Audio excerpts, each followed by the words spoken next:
Your name isn't on the manifest, the gate agent said. Through the glass, Ruth saw her daughter and son boarding without her, smiling. They booked the trip, chose the seats, left their widowed mother at the gate. No warning, no apology. She bought herself a first-class ticket and started rewriting her will at 30,000 feet. By the time they landed in paradise, they were already written out. They waved at me from the glass, smiling like I was luggage they'd already checked. Ruth had her passport ready before they even asked for it. Her nails were painted soft coral, her suitcase wheels oiled with WD-40 the night before.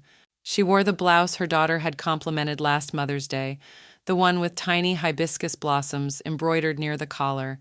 She had triple-checked the group text that said, "Don't worry about anything, Mom, just show up." So she did. Gate 37 gleamed with early morning fluorescence. The scent of coffee, jet fuel, and lemony floor polish lingered in the air. She spotted them before she reached the counter. Heather scrolling through her phone, Brad leaning against a column, earbuds in. Both of them looked relaxed. Ruth smiled and waved, dragging her carry-on toward them. But as she approached, Heather stood, eyes wide with faux surprise. "Oh, you made it," she said, the way one might greet a +1 at the wrong wedding. Ruth tilted her head. "Of course I made it. I was on time, like always." Brad gave her a quick nod, pulled one earbud out. "Hey, Mom." It wasn't warm. Just enough not to be rude. The gate agent called out, "Group 3 boarding now. Honolulu, Maui direct." Ruth stepped forward and handed over her boarding pass. Except when she looked down, her phone screen was still on the home screen. There was no ticket, no QR code, no check-in confirmation. She frowned. "I think I need to get my seat number again. I'm traveling with them." The agent tapped at her keyboard, then paused. "Ma'am, you're not listed on this reservation." Ruth blinked. "That can't be right. My daughter and son booked everything. It was a family trip. They said they handled it." "I'm sorry, but there's no Ruth Keating attached to this itinerary. Only 5 names: Brad Keating, Heather Vaughn, her husband, and their 2 boys. Ruth turned toward her children. Heather's face was blank for a beat. Then she gave a tight smile, one that tried to pass for casual. "Oh, right," she said into the awkward silence. "There weren't enough seats on this flight. We figured you'd just catch the next one. It's no big deal. They have flights all day." Ruth's throat tightened. "You didn't tell me that." Heather laughed, but it landed wrong. "I thought Brad told you." Brad shrugged. "We assumed you'd be fine." Ruth stood still, her body absorbing the statement like a slap made of velvet. "Fine." They waved as they walked down the jet bridge, her daughter mouthing, "See you soon," as if they'd parted at a mall food court, not abandoned her at an airport gate. She watched through the wide pane of glass as the plane reversed from the terminal. Heather leaned toward the window from inside and grinned. Ruth caught the glint of her son-in-law's watch as he raised a coffee cup in a mock toast, like she was something they'd already checked. She turned back to the counter, her voice clear and composed. "When is the next available flight to Kahului?" The gate agent typed quickly. "One leaves in 3 hours. Economy is fully booked, but there's a seat in first class." Ruth took a slow breath. "I'll take it." The woman hesitated. "It's not cheap. I didn't ask for the price." Ruth pulled out her credit card, the one in her name only, untouched since Michael passed, and slid it across the counter. "Window seat, please."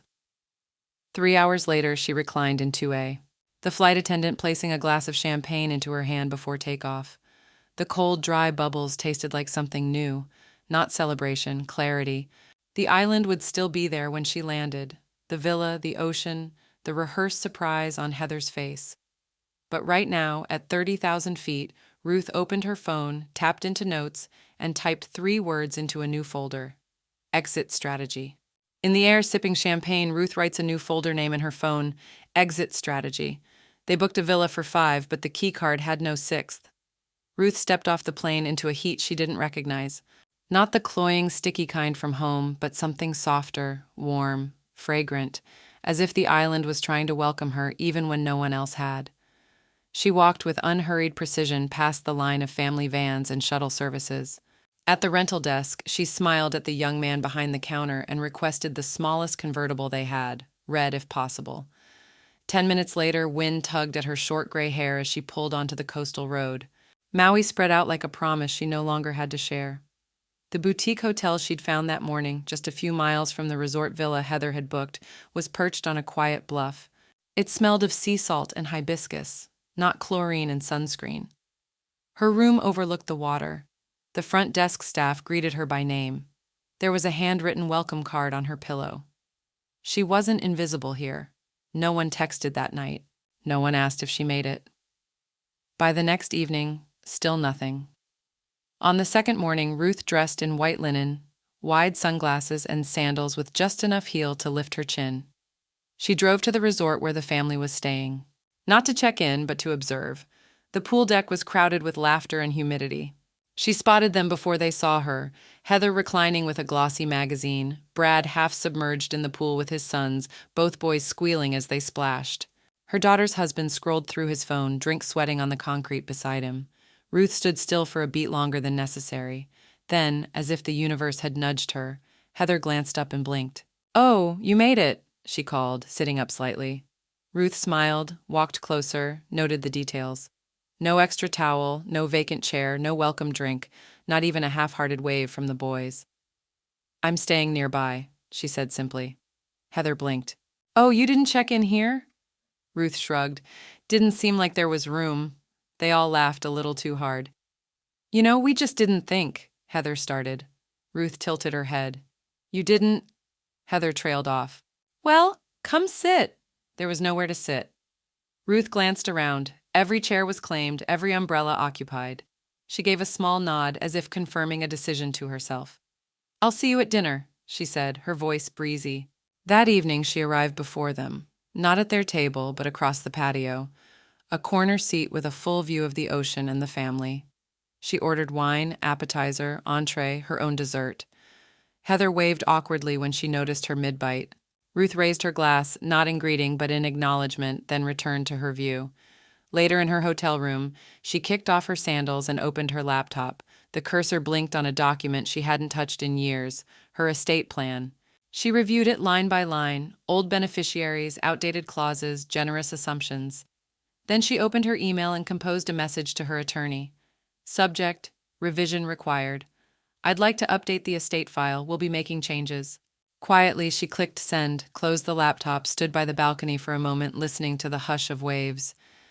Not loneliness, just clarity. Her phone buzzed on the nightstand. It was from Brad. "We're thinking of doing this again for Christmas. Thoughts?" Brad texts her. "We're thinking of doing this again for Christmas. Thoughts?" I raised them to be generous. They raised me to be invisible. Ruth reflects on decades of unpaid caregiving, raising Heather's boys, covering Brad's debt. She walks along the shoreline thinking through small indignities that added up over time, creates a private list in her phone, times I was excluded but smiled anyway. The count reaches 23 before dinner. At brunch, Heather jokes to a stranger, "She likes doing her own thing." Ruth sips her mimosa, internally revises that narrative. "Now I actually do." She books a trust planning meeting the day after her return. I raised them to be generous. They raised me to be invisible. The rental car's side mirror caught her in a flicker of morning light. Chin lifted, lips pursed, eyes hidden behind tortoiseshell sunglasses. She barely recognized herself. Not in the way grief changes you, but in the way quiet realization does. Ruth didn't look older. She looked done. The ocean was still cool when her feet sank into the morning sand. The beach just past her hotel's garden gate was nearly empty. A few couples walked hand in hand, early risers chasing the pink bleed of sunrise. Ruth walked alone, slowly, deliberately. The hem of her linen pants dampened where it brushed the surf. She wasn't thinking about the trip anymore, not the one they planned without her, or the villa she'd never stepped foot inside. Her mind had gone further back, years, decades even. She remembered holding Heather's first baby at midnight so her daughter could get 6 straight hours of sleep. She remembered writing a check to clear Brad's college debt, telling him it was a graduation gift so he wouldn't feel ashamed. She remembered babysitting for entire weekends so they could reconnect with their spouses. No pay, no thank you card, not even a text when she'd leave their houses late at night, letting herself out quietly with dishes still in the sink. Back then, it hadn't hurt, not in real time. She'd swallowed every slight with the kind of grace that looks a lot like surrender. But now, on this island, on this morning, she felt the weight of all those swallowed things. A stomach doesn't forget. Ruth stopped walking, pulled out her phone, opened the Notes app, typed, Times I was excluded but smiled anyway. Her thumbs moved faster than expected. Heather's wedding seating chart, Brad's first promotion dinner, the boys' recital invites that came 30 minutes before the baby shower where she brought the food and wasn't listed as a host. Last Thanksgiving, we thought you'd be with Gloria. She kept going. 23 entries by the time her feet turned back toward the hotel path. She didn't cry. She smiled. A new kind. Not warm, not bitter, just finished. Later that morning, the family insisted she join them for brunch at the resort buffet. Ruth arrived in a soft periwinkle dress and gold sandals. She carried nothing but her phone and a lipstick the color of muted defiance. As they waited in line, Heather leaned toward a tourist couple who'd complimented her children. "She's my mom," Heather said brightly. "She likes doing her own thing." Ruth turned slightly, just enough to meet the couple's gaze and smile. "I used to," she said calmly. "Now I'm learning how." They laughed, thinking it was a joke. Heather didn't. Ruth clinked her mimosa gently against her glass, sipped, made no toasts. When they parted ways after brunch, Heather heading to the spa, Brad corralling the kids, Ruth returned to her hotel, her steps lighter than they had been in years. She didn't feel like a passenger anymore. She felt like her own itinerary. In her room, she made one more list: appointments to schedule, estate planning attorney, banker, separate accounts, trust specialist. The final entry she typed slowly. One-way ticket to peace of mind. She picked up the room phone and dialed the front desk. "Hi, could you help me find a local notary? I may have some documents to sign before I check out." She schedules a trust meeting the day after she returns. They remembered me when they needed rest, not when I needed respect. Ruth was barely through her own front door, suitcase wheels still tracking airport dust across her foyer, when her phone buzzed. The screen lit up with Heather's name. "Can you babysit Tuesday night? We're going to be jet-lagged and wrecked." No greeting, no glad you're home safe, just the same automatic request machine she'd become in their minds, always on, always available, like a subscription they forgot they stopped paying for. Ruth stood there for a moment, holding the phone in her palm like it might burn her. She looked around her quiet living room. Sunlight streamed in through the sheer curtains, landing on her orchid by the window, still blooming, still lovely, unbothered by absence. She typed slowly. "I'm unavailable, but you'll figure it out." Then she muted the thread. By dinner, Heather had called 3 times and left one voicemail laced with false sweetness. "Hi, Mom, just got your text. I guess that's your right. Just wish you'd communicate a little more clearly instead of being, passive-aggressive. Anyway, call me." An hour later, Brad followed up with a meme. A cartoon grandma in aviator shades and leather pants holding a cocktail. Text over it read, "When you hit 70 and stop giving a damn. No caption, just vibes." Ruth didn't reply. She printed it, slid it into a manila folder labeled Perception versus Presence. Then she sat at her desk and opened the living trust document she'd begun updating in Maui. Her reading glasses rested lower on her nose, her handwriting neat but deliberate as she made a new notation at the bottom of the family inheritance clause. Legacy requires presence, not performance. She kept the pen and leaned back in her chair. For most of her adult life, she'd been praised for being easy, low maintenance, chill. She'd thought those words meant she was gracious. Turns out they just meant she demanded nothing and got exactly that in return. That weekend, Ruth signed up for a community center dance class. It was on a whim. She saw the flyer in a cafe window, solo steps, movement for women over 60. The class met in a mirror-lined studio with a creaky wooden floor and music that sounded like memory. Nina Simone, Sam Cooke, even the Temptations. Ruth stood barefoot with 6 other women, none of whom asked about her children. The instructor, a woman with gray braids and silver bangles, spoke like she'd seen some things. "We don't care what you look like," she said. "Only that you show up for yourself." Ruth moved, not gracefully, not flawlessly, but fully. Her hips remembered rhythms her heart had long forgotten. For 60 minutes there was no estate plan, no Heather, no Brad, just music and movement and space. After class, she didn't feel sore. She felt electric. Back at home, she opened her laptop and typed a message to her banker. Subject: Joint account revisions. I'd like to review all shared accounts. My goal is to go solo across the board. That same afternoon, she revoked all financial authorizations for Heather and Brad. Bank access, auto payments, co-signed cards, cleared. She requested a fresh set of checks with only her name, updated the titles on 2 investment accounts, and even changed the contact info on her utility bills. She was reclaiming every thread, one line item at a time. The next morning, her inbox chimed, a message from her attorney. "You'll need to designate a new beneficiary by next week." Ruth looked out the window, fingers poised over the keys. Not bitter, not hesitant, just ready. Lawyer emails. "You'll need to designate a new beneficiary by next week." They left me at the gate. I left them off the deed. Ruth sat across from Lily at her kitchen table, the same table where birthday cakes had been sliced, school photos had been framed, and bills were once sorted with her late husband by her side. The table was quieter now, but not empty.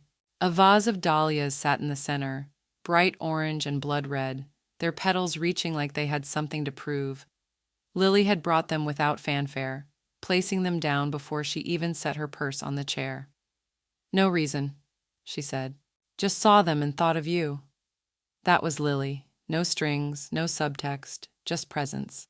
Steady, consistent, unasked for. Ruth poured tea into both mugs and studied her goddaughter over the rim. 29, with an archivist's calm and a painter's eye. Ruth had mentored her through undergrad, late-night calls about finals, practice interviews, rent emergencies, and never once had Lily assumed repayment in the form of obligation. "I saw the email," Ruth said, finally breaking the silence. "From my attorney." Lily sipped her tea and raised an eyebrow. "You're revising the trust?" Ruth nodded.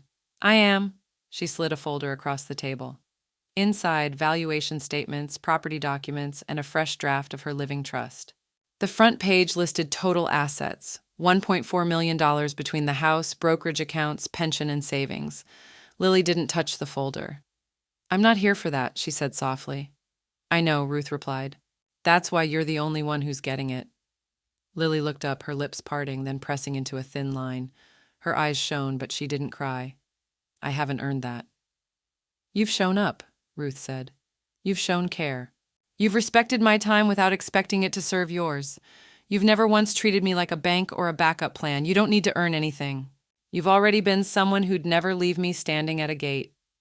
They sat in silence for a moment, tea growing cooler between them. Later that afternoon, Ruth met her attorney, Renee, in the firm's conference room. Polished oak table, soft closed drawers, and a digital wall screen that felt more like a verdict machine than a design feature. Renee reviewed the updates line by line, reading aloud the final clause Ruth had requested.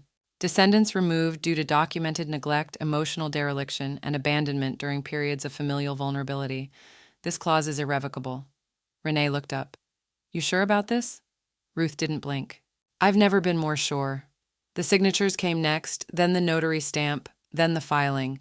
By the end of the appointment, her entire estate had been sealed, irrevocable, ironclad, and bound with legal thread too tight to unravel. She took her copy home and placed it in her safe, not tucked under old documents, not hidden behind tax returns. Front center. She slipped it into a folder labeled Boarding Pass Final. That evening, she let herself exhale for the first time in weeks. She played Ella Fitzgerald while cooking dinner, rosemary chicken, lemon rice, and roasted carrots slick with honey and olive oil. She lit a candle and poured herself a single glass of wine. It wasn't celebration. It was certainty. Halfway through her meal, her phone buzzed on the countertop. She didn't check it immediately. The music was good, and the carrots were crisp on the edges. But curiosity won. A message from Brad. "Thinking of flipping your house one day? Want to see what renovations would cost?" Ruth read it twice, then 3 times. She didn't respond. Not with a what, not with a "you must be confused," not even with a period. She let it sit like a moldy idea sealed behind glass. Then she opened her laptop and requested a full title report from the county assessor. She already knew what it would confirm, but she wanted the hard copy with signatures and stamps in her own hands. Owner of record: Ruth Elaine Keating. No secondary title holders, no co-signed mortgage, no transfer of ownership, no Brad. Next, she called her HOA, where Brad had once casually mentioned he'd asked a few questions on her behalf about fencing height and exterior paint colors.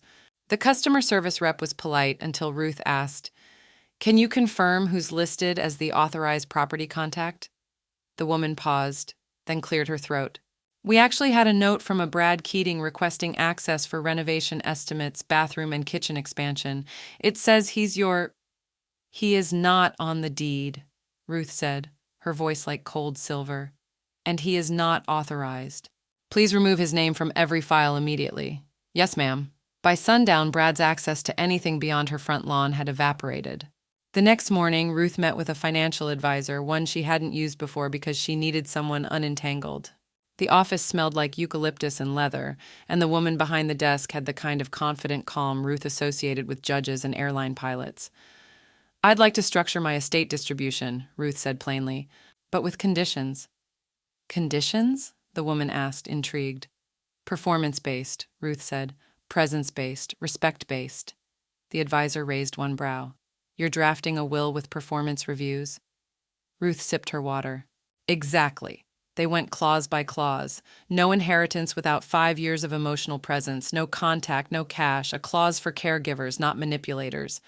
A clause for Ava, Brad's daughter, should she ever prove independent in thought and integrity. A clause for Lily, locked, untouched. By the time they were done, the trust read less like a gift and more like a test. She retitled her home that same day, transferred from personal ownership into a private trust bearing a name no one in her family would recognize. It was now protected, invisible to public searches and casual ambition. No flipping, no forecasting, no future they could budget with her walls in mind. That evening, she sat on her porch, wrapped in a knit shawl that had once belonged to her mother. The sky stretched wide and pink, but her mind was sharper than the horizon. She scrolled Instagram out of idle habit. There it was, a photo from Heather. Her daughter had posted a picture of the two of them, years old, maybe 10, taken at a Mother's Day brunch where Ruth had picked up the check and Heather had picked out her salad. In the photo, Heather smiled like she'd never forgotten a thing. Ruth remembered being bone-tired that day and still offering to drive everyone home. The caption read, "Always grateful, even if they forget. Blessed. Hash moms rock. Remembering what matters." The performance was immaculate. The fiction was flattering. The comments poured in, likes, heart emojis, affirmations of what a beautiful bond they had. Ruth didn't comment. She didn't even screenshot it. She simply clicked Save to Archive, added it to her private folder labeled Digital Fiction, then shut off the app entirely. Let them curate memories. She had the receipts. Heather posts a throwback photo with the caption, "Always grateful even if they forget." They praised me online. I archived their absence in person. Ruth sat at her desk with the lights low and the blinds half drawn. The late afternoon sun striping across the hardwood like quiet judgment. Her laptop was open, her reading glasses perched on the bridge of her nose, and a stack of printed screenshots lay neatly beside her. She hadn't meant to start a collection, but the posts kept coming. Heather had posted another smiling photo, a collage this time.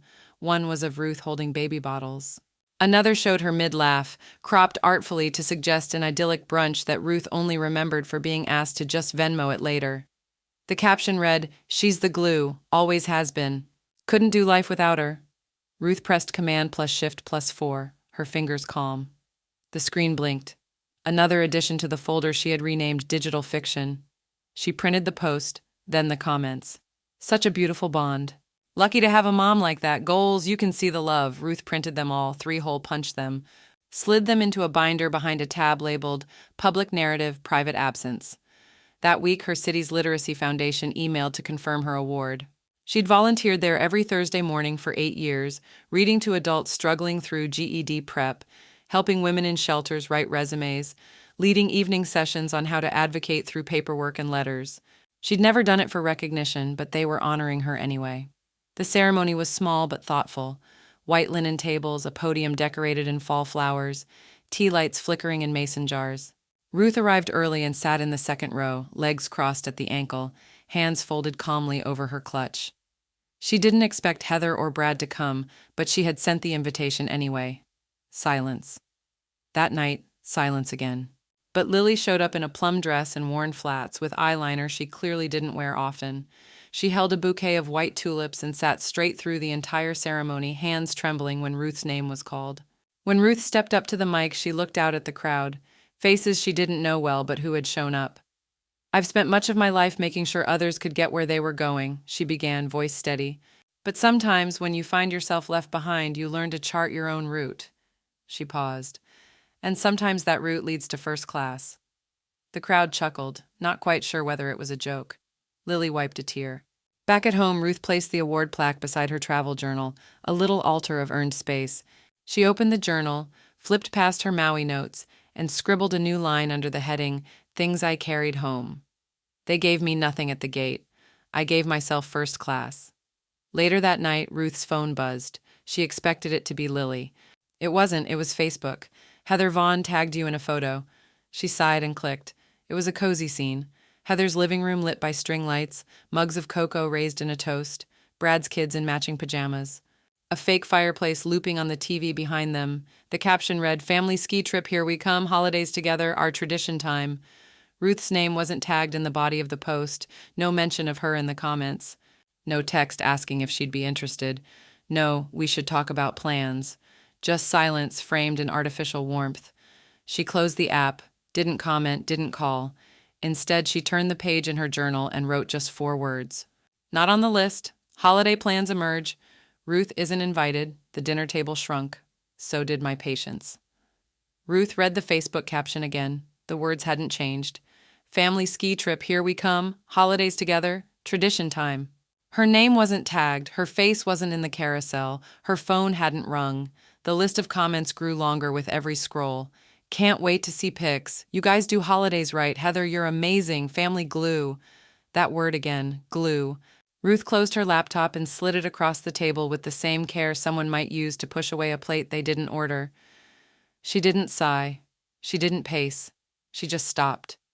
No calls, no texts, not even to Lily. She needed quiet, not sympathy. That night, she went to her closet and pulled down a box labeled Winter Miscellany.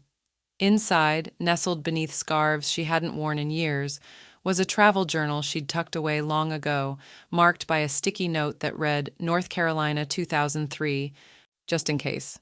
Back then, she'd almost gone alone. This time she would. By morning, she had a solo reservation at a cabin in the Smoky Mountains. Small, self-contained, with a wood-burning stove and a porch swing that faced the ridge. She didn't check if there was Wi-Fi. She didn't care. She packed only 1 suitcase. By the second evening, the cold was sharp enough to demand fire. Ruth lit one herself. The matches were damp, but she coaxed the flame anyway, feeding it slowly with slivers of bark and patience. She poured a glass of bourbon she'd picked up on the way in. Spicy, clean, exactly enough. Pulled out her will. She reread every word by the firelight. Nothing surprised her. But one name emerged in her mind, quiet as snowfall. Maya, daughter of her oldest friend, Diane.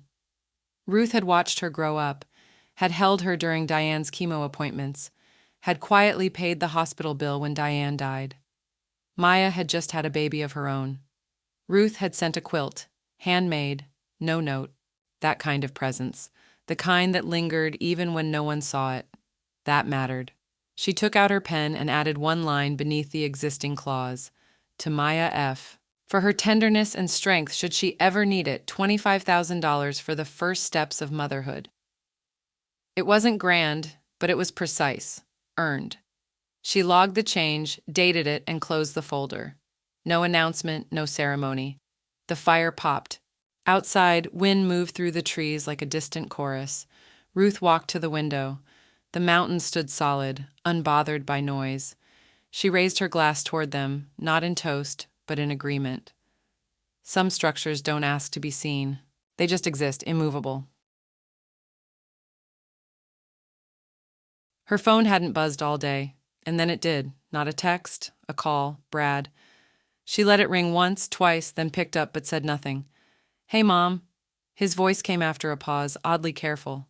We've been talking, and I was wondering if you'd be open to a sit-down sometime soon.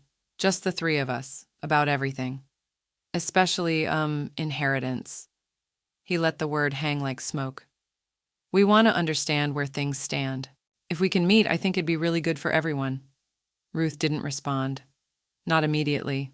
Instead, she walked over to the fireplace, stirred the logs, and watched one split open, glowing red from the inside out. Brad calls, We want to talk inheritance. Can we meet? They thought I'd forget. I remembered everything, with receipts. The cafe smelled faintly of cinnamon and burnt espresso. It was the kind of place Ruth had chosen carefully, not too upscale to put them on guard, not too casual to suggest she hadn't thought this through. She sat at a window table with soft morning light falling across her shoulders, a half-empty mug of tea growing cool beside her. She had arrived early, as always. Brad entered first, punctual, carrying a sleek laptop bag and wearing the look of someone who thought this would be a negotiation. Heather followed moments later, more relaxed, phone in one hand and a reusable coffee cup in the other. They both approached the table with the kind of polite smiles reserved for holiday dinners after long silences. "Hey, Mom," Brad said as he slid into the seat across from her. His voice was light but rehearsed. "Appreciate you making time." Heather sat beside him and added, "It's good to see you. You look well." Ruth offered a nod. "I am." The silence that followed was thin but tense, like sugar glass ready to shatter. Brad opened his laptop and pulled out a manila folder filled with spreadsheets and tabbed printouts. "So," he began, "we've been thinking a lot about legacy planning and wanted to talk through some ideas that could be a win for everyone. It's really just about setting up long-term security for you, of course, but also for the family structure moving forward." He pushed a paper forward. Heather leaned in with a warm tone Ruth had seen her use on clients at open houses. "We know some of this might feel technical," she said gently, "but we figured you'd appreciate us being proactive." Ruth looked at the chart. A neat layout of estate flow models, tax-deferred vehicles, charitable gifting options, and a timeline labeled transition planning.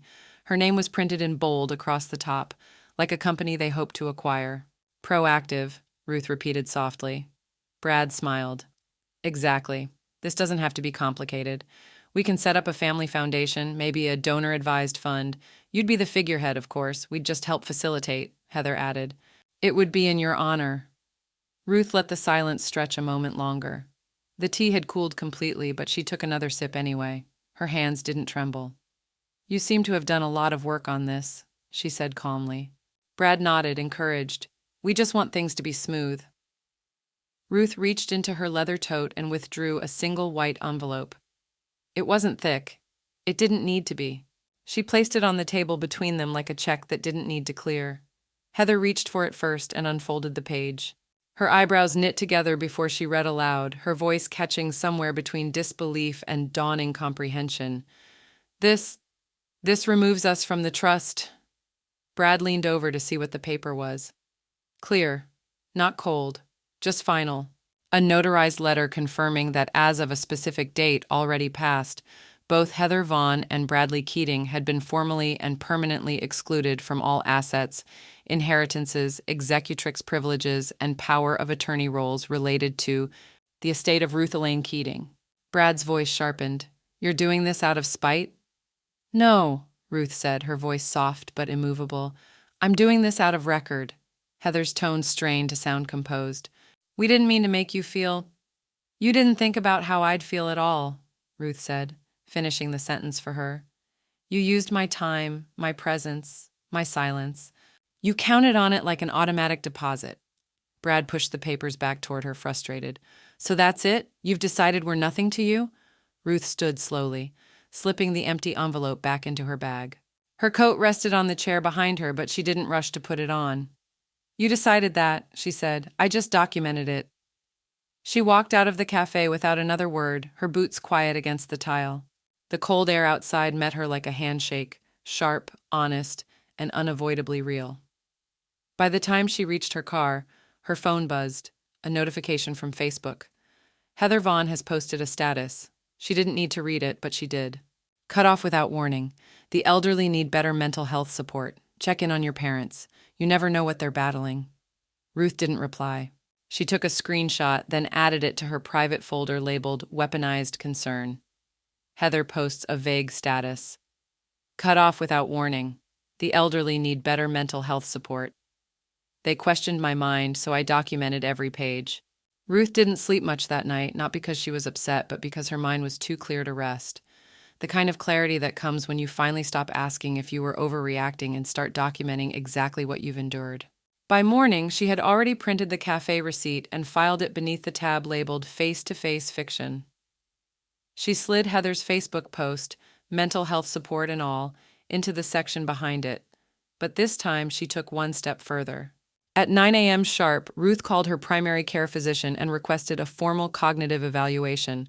Not an online quiz, not a screening, a full neurological and memory assessment, standardized, certified, and admissible. The receptionist asked if she was concerned about anything. No, Ruth said with perfect articulation, but it seems others are. The appointment was set for the following week. Ruth arrived in a navy blazer and pressed slacks, her hair neatly pulled back. The neuropsychologist, a woman in her 40s with soft eyes and a precise tone, greeted her with the kind of measured neutrality reserved for court-adjacent proceedings. Over 2 hours, Ruth answered memory drills, pattern recognition tests, logical reasoning, reading comprehension, and long-form verbal analysis. She described current events in detail, listed 10 governors by name, and explained, by choice, the difference between a revocable and irrevocable trust. The doctor smiled faintly at the end. If anything, your mind's a few notches above average for your age. Ruth didn't smile back. I'll need that in writing. Within 72 hours, the sealed copy was filed with her attorney. A second copy was placed in her medical chart. A third, notarized, went into her home safe behind the will.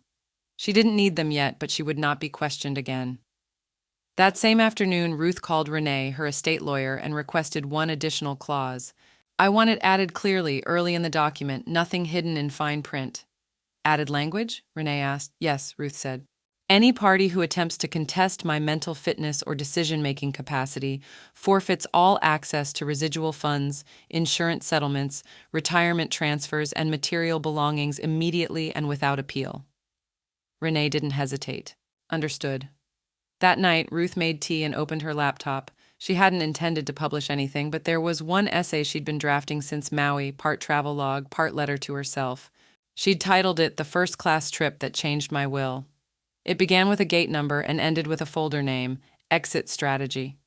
The post wasn't angry, it didn't mention her children by name.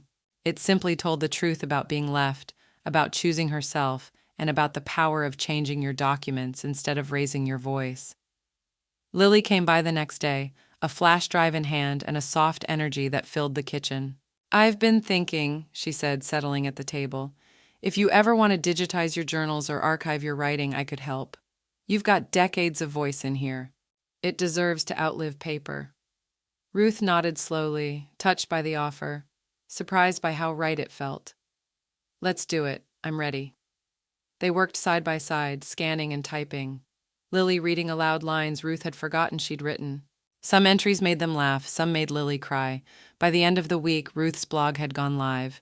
She expected silence, but something shifted. A women's nonprofit in Oregon reposted it with the caption, "For every mother who had to buy her own boarding pass." A retirement financial planner linked to it on her newsletter. A legal autonomy group for elder women shared it with the note, "This is what clarity looks like." 2 days later, Ruth received an email from a mid-sized publisher in New York. Subject, Revel Memoir Submission Inquiry. They wanted to see more, maybe shape it into something larger. That evening, Lily stayed for dinner. After dessert, she looked at Ruth thoughtfully and asked, "What happens if they try to contact you again?" Ruth didn't answer right away. She leaned back in her chair, the light from the dining room soft across her hands. "I suppose," she said finally, "that depends on whether they're calling as children or creditors." Lily asks, "What happens if they try to contact you again?" I left the gate quietly so they'd never hear the door close. There was no press release, no announcement, just paperwork. It began with a notarized letter sent via certified mail to her attorney, her doctor, and the financial institution that managed her retirement accounts. One sentence sat centered in bold. Effective immediately, Heather Vaughn and Bradley Keating are barred from direct or representative contact with all fiduciary, medical, and legal agents of Ruth Elaine Keating. It wasn't vengeful. It was infrastructural. With one document, the door had not only closed, it had been soundproofed. Next came the proxy forms. At her kitchen table, Ruth smoothed out a single page marked Medical Power of Attorney. Her signature was neat, steady. The pen didn't skip once. She printed Lily's name at the top and listed her emergency contact number on 3 separate lines, just to be thorough. For end-of-life directives, she left no space for interpreting. Then she added one final field, Gloria Matthews, her neighbor and friend of 30 years. They'd shared soup recipes, lawn care referrals, and losses. Both had buried husbands within a year of each other. Gloria had stood with her through the early tremors of widowhood. When grief didn't cry, it hovered. Gloria would be her backup executrix, a second safeguard. Ruth walked the papers to the mailbox herself. That evening, she lit a candle and pulled out a box from the hallway closet. It was the one marked "Personal, hold until needed." Inside, she placed a new manila envelope with all the documents: estate directives, healthcare preferences, burial instructions, and a copy of her cognitive exam, triple stamped. It was all there in black and white, but she wasn't finished. She went to her writing desk and pulled out a fresh pack of stationery, cream-colored, weighty, the kind that made a letter feel like a commitment. One by one, she began to write. Not apologies, not explanations, truths. There was one for Heather, a detailed account of every time she'd shown up to support without acknowledgement. The silent car rides, the forgotten birthdays, the nights spent babysitting while Heather called it freedom. There was one for Brad, a note that documented the check she'd written to keep his mortgage current, the car repair she never told him she covered, the thankless Christmases where he'd offered her leftovers in a foil tray and called it low-key family time. Each letter ended with the same sentence: "This is what you left behind." She sealed them carefully, each envelope marked with a name and a date. Some would be delivered upon her passing, others maybe never at all. But they existed, and that was enough. Her story would be told, even if she never spoke it aloud again. Once done, she placed them into a locked cabinet drawer, closed it with a soft push, turned the key, hung it on a ribbon, tucked it into her jewelry box. No drama, just design. Outside, the late afternoon sun angled across her porch in golden lines. Ruth made herself tea and took her seat by the window, letting the warmth steep into her bones. She didn't feel lonely. She felt protected. Her phone buzzed once, a soft hum on the countertop. She didn't rush to check it, assuming it might be Lily or a shipping notice from one of the local bookstores she'd recently supported. But it wasn't either of those. It was an email from Ava Keating.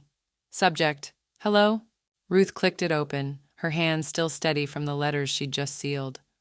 "Hi, Grandma. I know we haven't spoken in a long time, but I'd really like to visit if you're open to that. Just me, no one else. I want to hear your story. The real one. Hope to see you soon. Ava."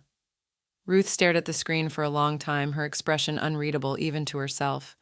She took a slow sip of tea, then closed her eyes. Not a storm, not a reopening, but maybe, just maybe, a passenger arriving late with her own suitcase in hand. Ruth receives an email from Ava, Brad's daughter, asking to visit. She wanted to know the story, not the spin. Ruth waited for the doorbell, but it never came. Instead, she looked up from the kitchen window and saw Ava standing just past the walkway, shoulders squared, one hand loosely gripping the strap of a canvas tote bag. She was thinner than Ruth remembered, her hair darker, cropped into a blunt chin-length cut that made her look older than 17, but her face, still soft around the mouth, still searching, held no trace of performance. Ruth opened the front door but didn't call out, just waited. Ava stepped forward, cautious but steady. When she reached the porch, she pulled her phone from her pocket and held it up. "I left it in the car," she said, showing the screen. "No recordings, no tracking, just me." Ruth nodded once and moved aside. Inside, the house felt warmer than usual. Maybe because Ruth had let the bread finish baking earlier than planned, or maybe because some corners of the silence weren't defensive anymore. They were ready. They sat at the kitchen table, the same one where Lily had typed Ruth's journal pages, where decisions had been folded into memory like linen into drawers.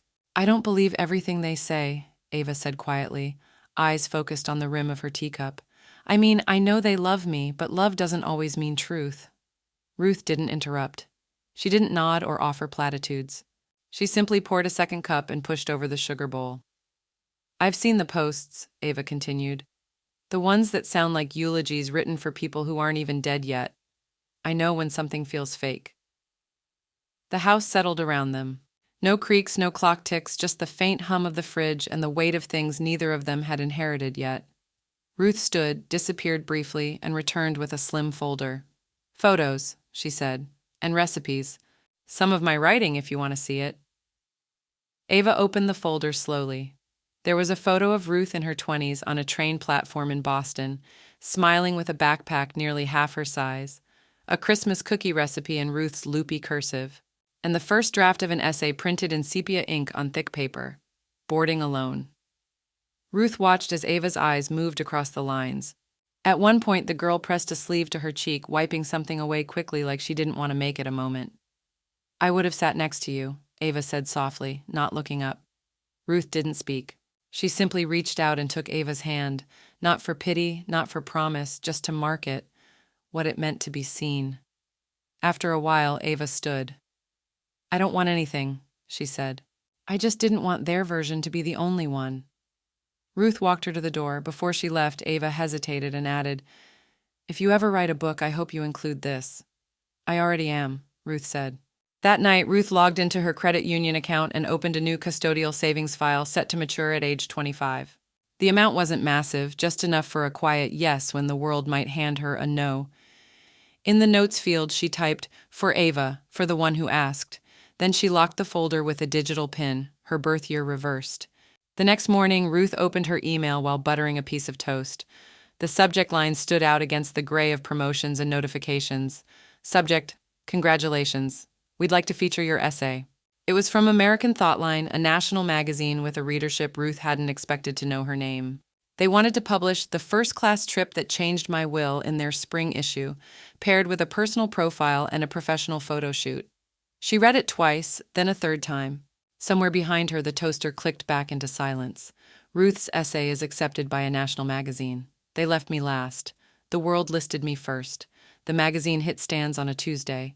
It arrived in Ruth's mailbox with a soft thud beneath catalogs and coupons, its glossy cover thick with spring pastels, the title curled neatly over a photograph of a woman at an airport terminal. Backlit, anonymous, silver-haired, hand resting lightly on a rolling suitcase. Inside, 5 pages. Her story. Boarding pass denied, will updated, by Ruth E. Keating. It read cleanly, with only the lightest editorial polish. The core remained hers. A story not of grievance, but of boundaries drawn in ink rather than volume. Her tone, measured, exact, unapologetically final, resonated far wider than she could have imagined. The first email came within an hour, then 50 more by noon. Some were short, "Thank you," others long, unfurling years of silent dismissals. Elderly women passed over at birthdays, mothers dropped from vacation headcounts, grandmothers called only when babysitters failed to show. The phrase repeated like a chorus, "They left me too." By the weekend, her name trended in quiet corners of the internet. Elder law blogs linked to the essay. A retirement investment group shared it during a seminar. Then came the morning shows. A producer from Wake Up Today called Lily, who screened Ruth's calls. Now they offered a spot in the final segment. Not just grandmas.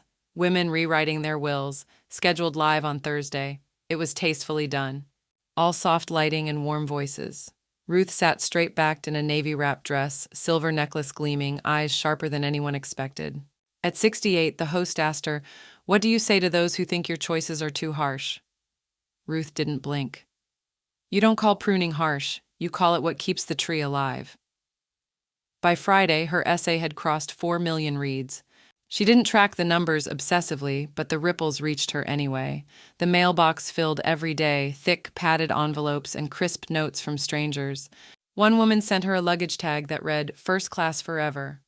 A man in Maine enclosed a check, voided for $1, with a note that said, "This is what I gave my son when he demanded my house.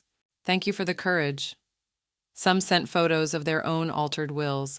Ruth read every single one. She kept a shoebox beneath the piano bench labeled "Passengers." When the box overflowed, she started a second one, then a third. Then came the voicemail. "Hey, Mom, it's Heather." The voice was taut, controlled. "I saw the interview. You looked polished. I hope you're proud of yourself." Click. No apology, no question, just residue.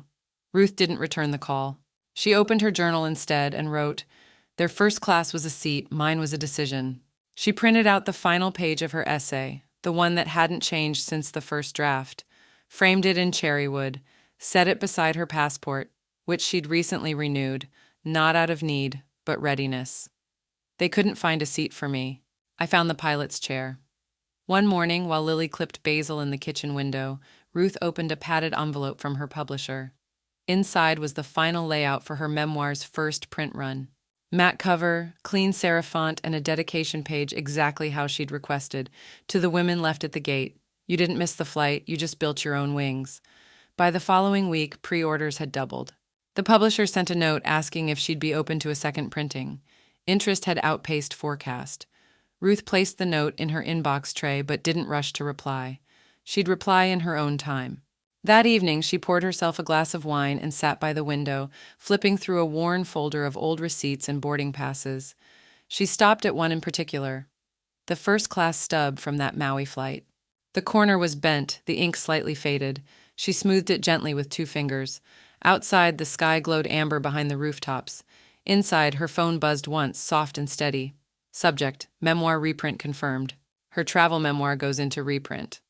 I mailed out the will, 1 copy each, not as an invitation, but closure. The documents went out on a Tuesday morning. Ruth stood at the post office counter with 2 crisp white envelopes in hand. One addressed to Heather Vaughn in suburban Cincinnati, the other to Brad Keating in Atlanta. Both bore the same weight, 9.6 ounces of legal finality. She had enclosed exact copies of the updated trust, including the amendment clauses, the forfeit conditions, and the notarized record of mental competency.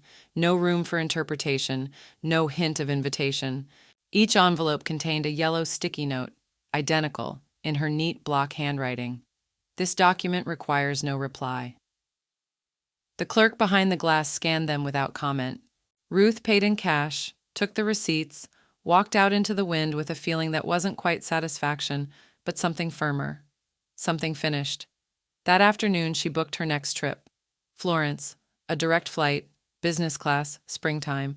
She'd always wanted to see the Duomo in person, not just as a backdrop in someone else's photo album. This time, no family itinerary, no schedule to accommodate toddler naps or adult tantrums masked as preferences, just herself. A walking map of quiet choices. Ruth packed light, 3 dresses, 1 pair of soft-soled walking shoes, a guidebook marked only with handwritten notes, not bookmarks from other people's plans. She printed her boarding pass early, slid it into her passport, and tucked both inside the side pocket of her luggage where her old marriage license used to ride when she and Michael traveled together. A day before she left, she sat at her desk with a fresh journal. The cover was linen, pale cream, stitched by hand. Inside the front page, she wrote the first line in deep navy ink. Once you buy your own seat, you never settle for the aisle. She closed the journal gently and sealed it with a ribbon. That evening, Gloria stopped by with a small box of pastries and a schedule of speaking requests. Word had spread about Ruth's essay and upcoming memoir. Libraries, elder advocacy groups, even a graduate seminar on narrative justice wanted her voice. Gloria read the list aloud while Ruth packed, occasionally pausing to say, "You're allowed to say no, or yes, or maybe later." Ruth smiled and handed her the list. "You decide," she said. "Whatever you choose will be the right answer." Gloria blinked, then nodded, the corners of her eyes going soft. On the morning of her flight, Ruth sent only 2 postcards, one to Lily. "Save the garden stories. I'll bring you wine and more questions when I'm back." The other to Ava. "The olive trees remind me of you. Quiet, strong, rooted." She left her phone at home, not for rebellion, but for peace. The airport felt different this time. Not because it had changed, but because she had. She moved through security without hurry, smiled at the gate agent without needing acknowledgement, and boarded when called. Not before, not after. Seat 3A, window. The armrest cool beneath her hand. A glass of chilled Prosecco arrived before takeoff. She sipped, watching the tarmac shimmer. No one was saving her a seat, but no one could take this one either. As the plane lifted into soft gray clouds, she didn't look back toward the shrinking runway. She didn't search for her children's faces in passing crowds. She didn't wonder what would happen if they called again. She had earned this view, this moment, this seat. She had left the door unlocked long enough. She had waited at the terminal long enough. She had given grace until it bruised. Now she gave herself altitude. Above the clouds, she opened her journal and wrote the final line of the final entry.